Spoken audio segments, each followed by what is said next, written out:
Lance Batchelor, being a broadcaster on a local radio station and a professional bodybuilder, was convinced that size and strength would determine the outcome of a fight of this kind, and that skill had little or nothing to do with it. Believing this, he allowed himself to be prodded by his friends into publicly announcing a challenge to Pedro on the airwaves. Pedro, sight unseen and without hesitation, accepted. Being a professional referee, I explained to Pedro and Lance that this is a no-rules fight. However, there would be no eye gouging or biting, and that I would stop the fight if I felt either opponent was in danger of permanent injury.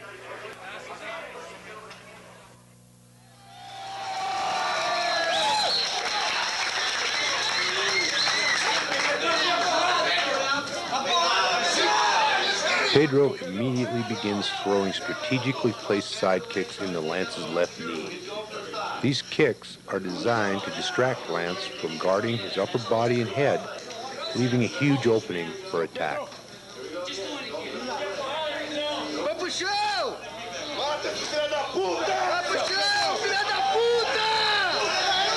As you can see, the effectiveness of the kicks have allowed Pedro to squarely land a right jab and a left cross to Lance's exposed nose and jaw, leaving Lance cut and his nose bleeding. Here, a left hook opens up a cut under Lance's right eye. Another shot of the same. It's obvious the bodybuilder is not prepared to defend himself against such a skillful attack. In a display of frustration, Lance charges Pedro, tackling him and taking the fight to the ground, which is where the jiu-jitsu man is most at home. Even with Lance's massive size and weight advantage and his body coated with Vaseline, Pedro's skill in jiu-jitsu allows him to flip the former Mr. Utah and dictate the pace of the fight.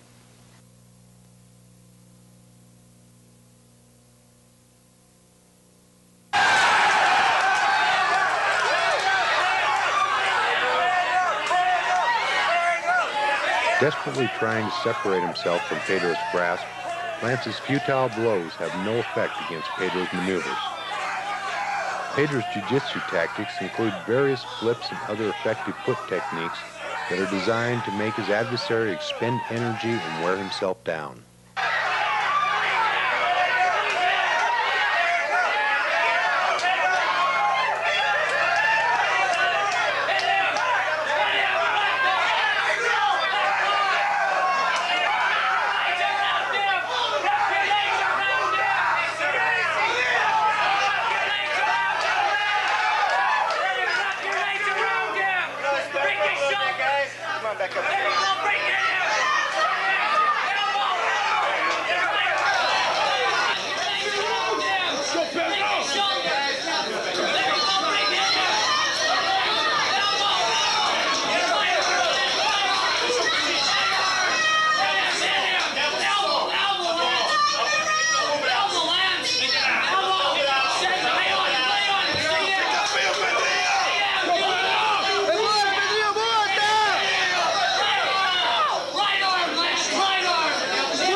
And again, the rolling is caused by the unbalancing efforts of the jiu-jitsu man, demonstrating his effortless ability to keep control.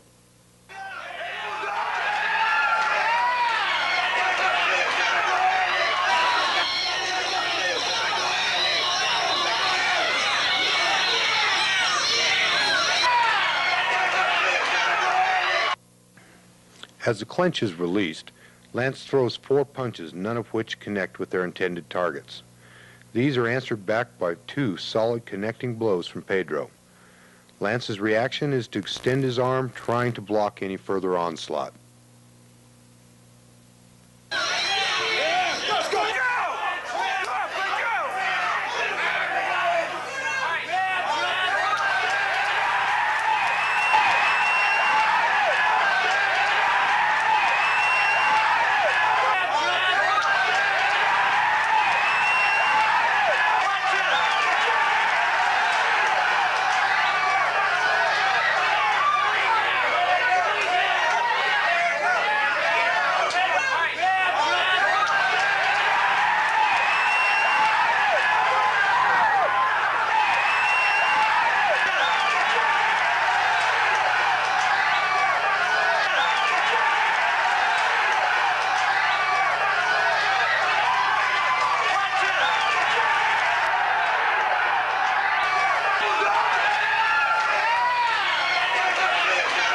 With the arm lock in perfect position and Lance losing his balance as he topples to the ground, he taps out on Pedro's leg.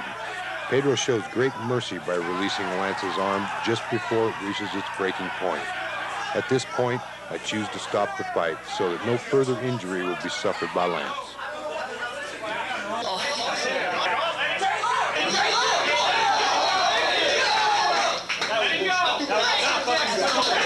As evident by the blood on Pedro's gi, Lance sustained significant injuries, while Pedro showed little, if any, signs of physical combat.